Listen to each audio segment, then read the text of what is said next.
Despite high mortgage rates and stagnant economy, homes may get even more expensive. Oh dear.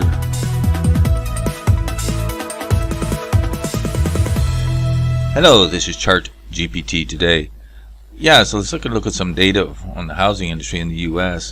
It may or may not be reflective in your local area, because obviously real estate is all about localities, of course. But it is kind of a bellwether, so let's take a look at this. First off, the mortgage rates have been coming down here a little bit after the so-called Fed pivot. Got almost as high as on the 30-year, about almost 8% there, but they're knocked back down below 7, and the 15 years even lower there.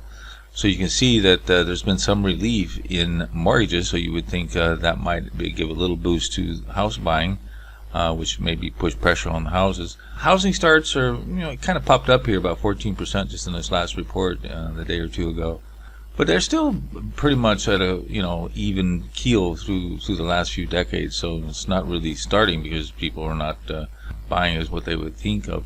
So here's the median price. You can see that they've come off a little bit, but this may be the dip to get in, as opposed to it's going to come crashing down. I know a lot of people think it's going to come crashing down. Here's the Case-Shiller index. You can see it kind of bounced up after the COVID, dropped a little bit, and now it's kind of back up to where it was. So the question, is it moving higher? Here's the affordability, and you can see the affordability is on an all-time low. So to be able to buy a house is really expensive. Some people will say, well, this is a sign that obviously prices have to come down to make it more affordable.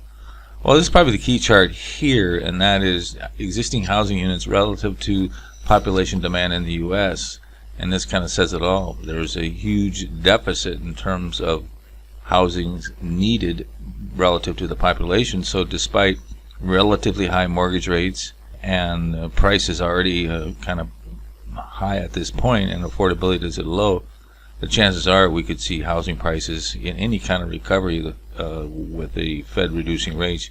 We could see housing prices explode again. So this may be the dip here. We asked the AI, what are the factors that contribute to high house prices despite decreasing housing affordability? Take a look at what the AI says on that.